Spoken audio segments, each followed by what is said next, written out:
Welcome to Big Things Kentucky, episode 15. Yes, sir. Coach Bew, Coach Truck, got Coach TV behind the camera, got Justin Tall, part of our staff in the building tonight. Coach Truck, what's good? Man, I just want to say shout out for Father's Day weekend. The comedy show, Dee Rainbow, Larry Starks, Goo McIntyre, Karina Plug Chapman, and Terry King, man. It was a great event. There was a lot going on for Father's Day, Coach. You say they mistreat us, man. I think they did us pretty good last weekend. Douglas Park had an amazing event as well. There was a lot going on Father's Day. Shout out to the fathers. I also want to give a shout out to Snooky Slaughter, man. He's the DJ of the evening, so he did a great job as well. Coach, I really enjoyed myself. It's good to get out and have something in the city, man. Support some local talent. Yes, sir. All right, Coach, let's get on into it, man. We got the NBA draft tonight, 2018. Yes, sir. We got quite a few UK players in there. Yes, sir. Also, we're going to touch on a few things. Coach, number one pick, who you taking? I'm taking the AO kid, man. DeAndre Ayton. Ayton, yes, sir. You know, Coach Truck be talented. messing up names, dog. I'm sorry. Hey, Ayton's a very talented kid, man. Yes, freshman. I just had one said, I'm going with another big man who I think very well could be the number one pick, and that's Marvin Bagley III. Duke can shoot jumpers, can play with his back to the basket. You're going to go to Duke play. I'm down Tar Heel. You see my hat on. But I'm going to go Marvin Bagley. I think he's a talented young man. Duke plays his back to the basket, shoot jumpers. I think he's a good ball player. And once he leaves Duke, he's fair game. If he become a Laker, he's a Laker. If he win it, I'm riding. Hey, if he win it, we riding, baby. Yes, sir. Coach, my next point, man, steal the draft. What is your steal of the? Who could be your steal the draft? Man, I like Vanderbilt, man. I mean, Jared Vanderbilt. I think he should have stayed, but I understand why he went. You can tell that there's a lot of talent in this kid, man. A lot of talent. I think he's got a big upside. Yes. Coach, my steal of the draft is gonna be Jalen Brunson, point guard from Villanova. Kid came in his freshman year. Probably could have went pro. Around some other good talent big name kids, but he decided to stay in college. Got 2 championships out of it. Yeah. I think Jalen Brunson maybe still the draft. I think he may be better than some of the big name kids come out this year. Where are they projecting him? You seen some of the I think it's late in the draft. I think early second round. So it's more likely he can go into a good team probably too. Go to be and be the point guard of the future. Absolutely. Yeah, definitely. Okay, Coach, and every year you got draft bust. I hate to say this to any young man, but what is your draft bust for this year, you think? Man, honestly, I'm thinking Trae Young, dog. You know, I mean, the kid, he put up a lot of points, but I felt like he did it early in the season, and his production and everything kind of tailed off, man. I liked what he did early on, but it'll be interesting to see what happens with him in his career. But yeah, Coach, I definitely agree with you on Trae Young. He real good bust. He had a great season early on, like you said, against lesser talent. But once he got in the Big 12 play, he kind of disappeared. Mm-hmm. Who you got? My biggest draft bust, Michael Porter Jr., Coach. Okay. And the reason I say this, we said earlier, he's injury prone. He has back issues now. He only played, I think, 1 game in his college career, maybe 2 games. He played in the SEC tournament and NCAA tournament. He had to cancel pre-draft workouts last week because of the back problems. Okay. So he very well could be the bust. Yeah. Now, one thing is guaranteed, though, is somebody's going to bust in the NBA draft. Who is your biggest bust of all time? My biggest bust of all time, Coach, it has to be Anthony Bennett from the University of Las Vegas, UNLV. Mm-hmm. Dude was drafted by Cleveland, number 1 pick overall. Number 1 pick overall. Yeah. Played in 52 games there. Got traded when they brought Kevin Love on. Played 57 games in Minnesota. Mm-hmm. I think he ended up playing 19 games in New Jersey, 19 games in Toronto. Dude averaged a whopping 4.4 points in his 4-year NBA career as a number 1 pick. Wow. Yeah. 4.4 points. That's pretty bad. Who's your overall? Man, I got to go with Darko Milicic, dog. I mean, his dude, I mean, you think about it, was what, LeBron, then Carmelo, him, and then Carmelo, you know what I'm saying? And then you look at all the guys after him, man, and this dude just never really caught on, man. You know, I think it probably is the worst. You think about it, all them cats you name are probably Hall of Famers. Yeah. Other than him. That was a crazy draft, man. That was a good draft. Man, give us a shout out to some of the guys you think gonna have a real successful rookie season. Hey, Shai Gilgeous-Alexander very well could be one of the best point guards behind my dude Jalen Brunson, who I named earlier. Mm-hmm. got my boy Joe Berry the third. Now I know y'all think I'm a homer with Carolina, but Joe Berry managed the game, could score, and the dude's a tough little son of a gun. I'm just saying, You just couldn't help yourself. It's unbiased. I see you had the hat on today too. That just okay. Unbiased. Also, I want to mention at the 25th pick, my Lakers, which I let y'all know before, Lakers has a chance to take a player. I'm going with Gary Trent Jr. Gary Trent Jr. very well could be a sleeper in the later rounds of the draft. Well, if y'all gonna get all these people that you think y'all gonna get, he ain't gonna play for the Lakers. You got to trade that. Hey, like me and Just said earlier, hey, very well could trade them all away. We'll trade the draft pick. We'll trade them all away. Let them go. Let's see. Now, for Coach TB, I got you. Your Knicks. Coach TB's Knicks. What they picking? Go Knicks. Ninth. We checked different reports. Somebody had Trae Young going there the ninth pick. Very well could be Kevin Knox going there. Kevin Knox very well could be a good pickup at that pick. But you know who might have the biggest night of the draft, man, is Puma. Puma. They have just signed Aiden and Bagley, who could be 1 and 2. And Jay-Z is coming on as the creative designer for basketball. Wow. Do you think Jay-Z can elevate the Puma brand and bring it up to the status of like a Nike or Adidas? Coach, I'm going to tell you this. I ain't wore Pumas since Ralph Sampson had them back in 85, 86. Had the black and red ones. Them bad boys are clean. Can you show a picture of them? Yeah, those right there, Coach. Now, can Jay-Z save him? Possibility. He's a big enough name. You know, him and B at the games on the sideline, you know, flashing pictures and stuff. Hey, so anything's possible. Jay-Z has an influence on the culture. He's transcended decades, you know what I'm saying? So younger cats know him, older cats know him, so it's very well he could make the basketball shoe a big name. One thing you can say about Jay-Z, he has the Midas touch. Seems like anything he touches, it blows up. Title, 40-40 club, restaurants, wherever he touches, it goes deep. So it is definitely going to be interesting to see how that goes. And actually, man, Jay-Z and Beyonce just dropped a new album, as a matter of fact. You check that out, Coach? Hey, me and Coach T was listening on the way over here. I trying to get it in, see what they talking about. Sound pretty good. You said you listened to it today. Yeah, I was listening to it working out, man. I think it's got a nice flow. I kind of enjoyed it, man. What about Nas? You know, everybody, that's also a big thing. Everybody's been talking about Nas coming back on the scene. Well, go back real quick to Beyonce and Jay-Z. Beyonce got flow. She sounded a little grimy already. Beyonce and be like, hey, Beyonce got cat be like, hey, all right, Beyonce, I hear you. You know, she got some flows. But speaking of my boy Nas, man, I wasn't really feeling this Nas. It may be stereotypical Nas, but I just didn't really like it. I like the first song, I think, and that's probably about it, you know. But, you know, Nas is Nas. People going to buy it because, you know, he's one of the best top 5, top 10 MCs of all time. So you got to say, you know, his lyrics is there. I just wasn't feeling it myself. What else, man? Since we kind of on that music tip, man, you done checked out any of the other new stuff? I think I heard Pusha T's got a real good album. Pusha T, Coach. Ace Hood. Hey, Jay Tall told us about J-Rock. I liked his album. It's pretty good. Okay. Coach got the local aspect of the show tonight. What you got going on, Coach? Man. One thing definitely this weekend, I want everybody to come check out your Extreme North Division champions, the Lexington Red Dragons, man. They got a home game this weekend at Dunbar. Our games kicks off at 6:30. They will play the Central Ohio Cavalry, man. This team, man, the Red Dragons, man, they're an exciting team. They're definitely doing big things, man. They won the division. Come check them out. Great stuff, man. Coach Ryan Stark has a great organization over there. We've had a chance to talk to him a few times. Hey, good dude. I'm looking for nothing but success for the Red Dragons. So definitely got to check them out.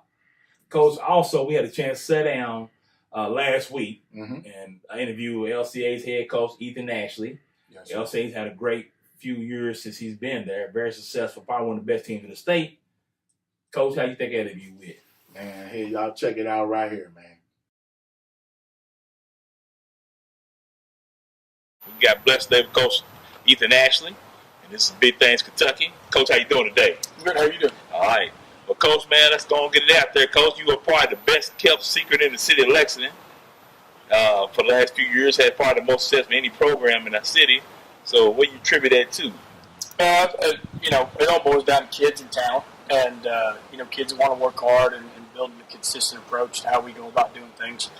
You know, we've got a foundation that the kids have rallied around from a no huddle, no mercy concept. We're a up-tempo offense and a defense that takes its chances, pressures the quarterback, and plays a lot of varied fronts that utilize whatever kid skill set we have each and every year. And then on special teams, we onside kick with the best of them, and we don't punt very often, and really try and just put pressure on people that have to defend us for 4 downs, and rip and run as we go. We've got kids that are in shape. May not be the biggest team each and every time with an offense or defensive line, but we've got kids that are scrappy, and our kids are some of the most well-coached kids around, and well deserving of every attention, the credit that they're given, due to this coaching staff. And so, of course, being 2A, being a private school, it's not much respect garnered in the city of Lexington. I guess they feel like you don't play a lot of great teams. I mean, how do you take that approach? Do kids feed on that? Well, the kids I think feed on it, and then more importantly, when you look across the state at some of the teams we've played. And in football, it's such a numbers game. When you start pulling and hand plucking kids, out of the hallways, when you start talking about numbers and having 450 in high school, we're 475 last year. You schedule a competitive schedule. We have people that refuse to play us, because we've put up a lot of points. And again, whether you put up points against this team or that team, there's been a lot of comparable scoring that you can go back and look at and find. There's some 6A schools and some 5A schools and people that, haven't quite handled any of the teams that we've handled, And last year, Frederick Douglass got ran base in the first game by Danville, and we go toe-to-toe with Danville in the first one before Logan Nevis gets hurt. And, Danville, as a state power and the one that has the most state championships of any team in KHSA history, is one that, always has a great team. So, being a small private Christian school, we've got obstacles, but at the same time, it's one of those things when you look across the board with Somerset being us, Somerset and Danville playing one of the with Middlesboro and now with Washington County from a top down approach from a district standpoint. It's low again. Here in the next cycle, we're going to play a perennial playoff team, Cincinnati Hills Christian Academy, and we've played them before. We've played Cal before, and they're up there beating everybody in Louisville. It's a 6A, 5A, whatever program. So there's a lot of really good football teams that are at the lower level, and there's a lot of teams that don't want any part of the Doyle County that's a 3A school. No. So it's one of those things that, yes, if you had a larger school, you've got more bodies and more kids to pick from, and it helps from a depth perspective. What's your plans moving on this year? How are you, as far as reloading? Well, because you guys reload. That's senior class. Isn't that whole senior class? Senior class, we definitely lose some production. There's no question. We don't have a lot back on offense in terms of what the production is. Jaden Barnhart looks to be the kid that we'll hand the football to at quarterback that started at will linebacker for us last year as a sophomore. Running back this year can be by committee. Dylan was a great piece that we were able to say, look, we've got one running back. This year it may be a couple. We've got a kid, Jed Green, that we've lined up a plethora of places. He's played almost 4 different spots on defense for us. He'll continue to play defense, and he will get the ball in the backfield some too. It's one of those things that De'Arius Smith, that has been a stud receiver for us last year, stepped in as a sophomore. One of our top receivers that is back for the first time in 2 years. We finally can say we've got nearly a lot of people back on defense. Every year, the last 2, we've kind of been replacing some very key pieces and parts. Our leading tacklers are back. Some stud D linemen are back. I mean, we've got some very, very core pieces and parts that we just, we may take a little bit of the no huddle, no mercy away at times. Maybe control the clock. I joke with the kids, we may punt once or twice more than I but, it's one of those things that each and every year it's a different team. The kids stand out to you going on? Looking forward to having a good year out of them. Any other names? Any other names?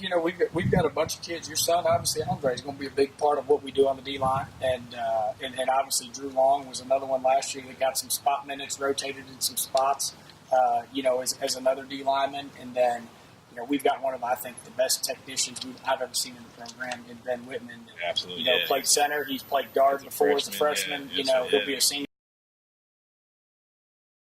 this year. His brother rushed for 2,000 yards a couple years ago. I mean, it's the pieces and parts that we've got back to quote-unquote anchor and help lead some of these kids. Well, on another note, Coach, I just want to ask you, this has been a big growing debate going around. LeBron or Jordan? golly. I mean, I'll say this. Even being a Cleveland, Ohio guy, there's things that Michael Jordan did even when I was young that I can remember, and seeing some of the highlights and some of the things that he did with a team that he put on his back. LeBron has done the same thing. But, when it boils down to, as a football coach, sometimes you're measured on wins and losses. LeBron has done a lot of winning. There's no doubt about it. And he has a lot of stats. But, when you look at the Michael Jordan, LeBron debate, I really got to side. So what Coach is saying, 6 is better than 3. There's no doubt. Coach, one more question I'm going to ask you is, I don't know if you've had them, Indies or Riches. Which one did you prefer? Oh, man, I was just talking to your wife about this the other day. Indies, by far. And I think and the reason I say by far is because when I first came to Lexington and went to UK after I transferred here, Richie's wasn't maybe as big, or someone had told me at UK, man, you need to get Indies when you go home. You go to 75 and go north. Yes, so I stopped at Indies on my way home. So you're an Indies fan. And I'm an Indies fan. I mean, I've had Richie's too, and I say by far, so I shouldn't have said that. Really. Indies was what I first had, and Richie's was what I had maybe second or third, and so I've just been an Indies fan. That's good stuff. Sorry, man. Well, good luck, man. Hey, Coach, Appreciate it. Thank you, guys. Definitely. We appreciate it. Hey, man, Coach Atchley, great interview. As you see, Coach Truck's fighting off bugs in the video. I don't understand. He got ADHD. But anyway. Hey, man, it was a wasp. Hey, It was a wasp. Now I'm trying to anyway, tell you, it's a good interview. A few kids to watch and be look out for at LCA as well is Blaine Harden, who's an all-city player returning back. Play defensive end linebacker, and he'll play receiver. Maybe play in the backfield. You got a kid, Caleb Bolton, who's a middle linebacker and center there. So he's also a pretty good player. So look out for them kids as well. Hey, man, I just want to say, man, that dude, he is definitely a gem. That guy, he has a very bright and promising future as a coach, man. Very good interview with that guy. Yeah, I hate to say it. I don't think it'd be at LSA to get Avery through, but he's definitely a great dude. Good gentleman, too. Good Christian man. I had a chance to sit down with him. He's blessed me and my family several times. So, like I said, I think it's where Coach E. All right, Coach. Also on local news, going on this Friday, under the lights, 6:30, Frederick Douglass High School is having a football clinic. Yes, sir, man. We done talked to every public school in the city except for Douglas. We've been trying to catch up with Coach Landis. Man, we really like to feature the Douglas program on our show. Coach, holler at your boy, man. What else you got going on, Coach?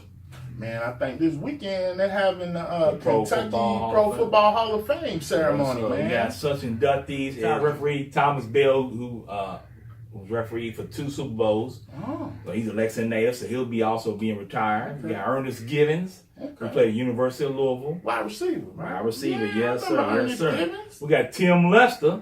Yes, who sir. played for Running back EKU. for the Steelers, baby. Steelers Nation, boy. We deep off in here. You know what I'm saying? You got to Google that because you ain't know who he I played know for. Tim Lester, man. I remember Tim Lester. Now, I think his number was, what, 28? I'm Who's probably Mike wrong, Tom's at? but anyway. Who's Bubby Brister? Come on, y'all. Y'all know Buddy Bristol? Who's Mike Come Tom's on, at? man. Come on. Don't try me with my Steelers, man.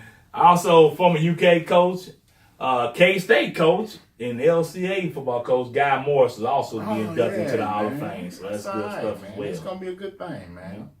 Well, coaches, y'all got anything else? Nah, this is a good show, man. We rolled out pretty good, Coach. All right, man. Episode 15 in the books. I'm Coach Butte, Coach T behind the camera. We got Jay Toller here with us tonight. Coach Truck, anything else? Peace. Yes, sir.